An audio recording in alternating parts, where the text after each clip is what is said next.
everybody, welcome back to Paul Dietz here at CBC Horsemanship. I wanted to talk a little bit while we bridle her.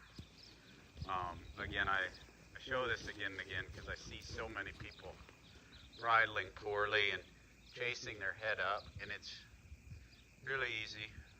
Every horse's head can reach the ground to eat some grass. That's really not much trouble for them, being that's how they survive. So I want my horse good and willing to put their head down and soft there to put their head down. And that's time well spent, whether you use your hand here or if they get too high, I could always use my rope here. Get them to lower their head. It's a little lower down. I could get up here if I need a little more leverage, but I want them good and soft. She's pretty soft there to pick it up. And again, not every day. I mean, this is like square one. If they can't kind of relax around you and they see you as a predator, so they're always braced with their head up in the air, you're not going to get a whole lot done anyway, so you might as well take that time to get them good to soften their head. And then it takes some practice. I get organized here with my rope.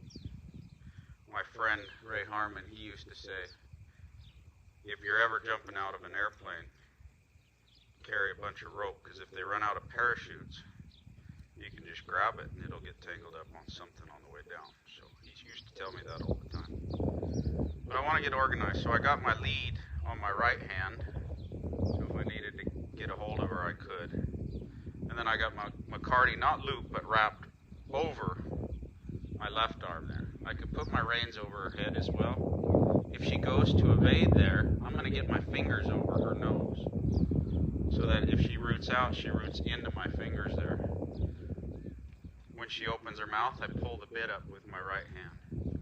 I do the right ear straight forward and the left ear straight forward, so I don't wad up her ears. And you know, a lot of times I see people and they go on to so many steps and they want feedback when they haven't got these simple things good. And it's really easy. You know, at some point we all run out of ability. And a lot of people just want to work on the mechanics of it. And to me, horsemanship is so much more than the mechanics and beyond the mechanical. It's about the soul, the heart and soul, and what the horse gives back to us, but what we can also give back to that horse. For me, the horse has had so many gifts in my life, and I'm grateful to have a wife that's just all in, because not everybody can be all in. So the horse has given back so much, but I wanted to. So it's those that stick with it past a year, 2 years, 5 years. You know, it's a lifetime journey. My friend said it takes a lifetime to learn to live a lifetime. Well, one thing I can check out here from where I start is that she's soft to bend. So she's kind of wanting to move her feet at first, but she's not real soft.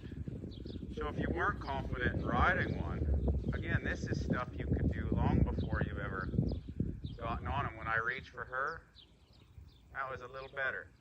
Now there's a little brace, so I'm going to know that for next time and try to reward her. Well, she's pretty light to move her feet there, but I'm not looking for her to move her feet. I just want her to bend and get soft. So if she goes around, I just hold and wait till she can get soft on them. And stop. Now if she moves too much, there's a little try there. She got off of it. So it wasn't a big try. But if she had to wander around too much, I might wrap this lead rope in front of me where I could walk forward easier. And I'm going to kind of lean into her with my elbow here. That was so much softer. So that if she moved her front feet, she'd kind of push me out of the way. Now this is kind of on the offside, so it'll be a little bit difficult for her, but we'll just wait. I hold and wait. I reach of my horse, for my horse, with my horse, so we can go together. But if she has to move here, then I can go with her. This way. I want her to get soft. changing him with the bit. Again, I might lean on my elbow there. And she can work around and around and around. It's not like I'm so getting worn out here from walking. Eventually she'll find a place to get stopped. And I'm looking for her to just give and turn loose on that, not lean on this. I shouldn't feel anything. There's a try. Good. Now this side was a little heavier, so I might check her out with just the right rein so it's not so confusing. There, that was better that time. Good. Now it's kind of a little different. Oh, good. Whoop, she moved her feet, so I'm going to go with her. She was pretty soft, though. There. So if I want her to stop and be soft, I encourage that. But eventually, she'd get more and more stuck. So pretty soon, once she's light from the beginning there, I'll hold and wait until she can move her feet. Because I want that softness to go to the feet. Well, if I always reward for the feet, pretty soon, she's just going to move her feet and she's not going to bend. That's kind of where she started, because most of the time I'm focused on her feet moving. So I want to add a few more bends in there without her feet there if I can, so I can reward that and build on that. If she moves her feet, I hold and wait till she's stopped and soft. Good. Now I'm going to stay kind of on that side. And we'll see. And I'm going to go, if she's stopped and soft, good, I might wait on the feet. And I'd like that to be within 3 seconds. It's a little longer, so she got a little sticky. So we'll try again. We'll bend her. There's the bend. There's the softness. 1001. Good. That was pretty instantaneous. So now, I want to be able to position her. I don't always want her moving her feet. I just want it to kind of close to balance there, where it's like, hey, that's good, and if it wasn't, then I would hold and wait. But when that's good, I will release you. That's all I'm looking for. Because that bend and that softness need to be the first thing. So I don't want to, if I start getting too much feet too early and I can't position my horse, then I'm going to go back to just bending. But as soon as I can get some soft bending without the feet, now it's a little more clear when I'm on their back because they can feel me. I'm not really doing anything, but they can feel that energy. My feet are a little harder on the ground, but they can still feel it. There, that was soft without the feet. Good. Now that's soft. 1001. Good. Release. Smallest change in the slightest try. So she starts searching to move her feet. The more I release for her moving her feet, she starts looking to not move her feet. The more I just reward the softness or wait for her to stop. It's up to me, though. So I don't want to do so much just standing around bending them without the feet, because the reins should connect to the feet.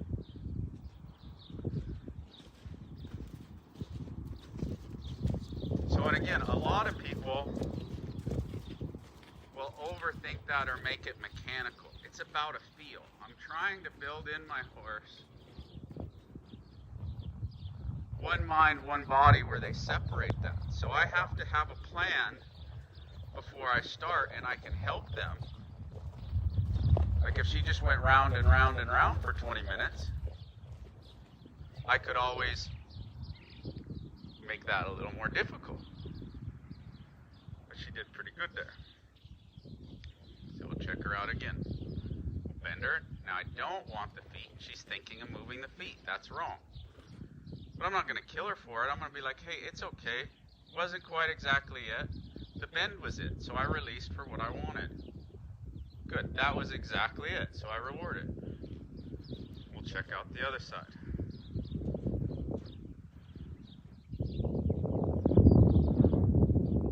Good. And I can't tell you how much bending and waiting on them will do for their mind. It teaches them that even if they make mistakes, you're not going to kill them for it. You're not going to become a horse trainer. I see people, shoers, other things where they act up and they give them a pop or they hit them. What is that teaching them? It's like hitting your kid. So, anyways, it's about connection the feet to the mind. And I'm not saying horsemanship is always soft by any means. There's a firm line when it comes to boundaries. I won't pull on my horse, but I may set it up where they pull on me pretty hard.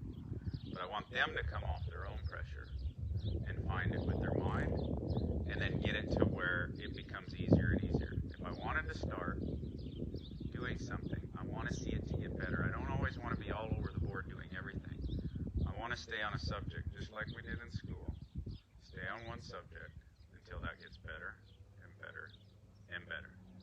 I hope you enjoy this video. If you're into more, just a reminder, we do clinics kind of all over the world, privates. We have people that fly me out and do some clinics. We also have some students under us. If you're interested in your part of the country, maybe I can help send you to somebody. Just comment below. Comment anything, say yippee-ki-yay. That's always a good one. But it really does help the algorithms, and I so appreciate you guys watching this. I hope you found value in it. I know it's value that I want to get out there, and so people can search. And mostly, I just really want people finding better ways to enjoy their horsemanship and stay safe. Enjoy the journey. We'll catch you on the next one. Happy trails.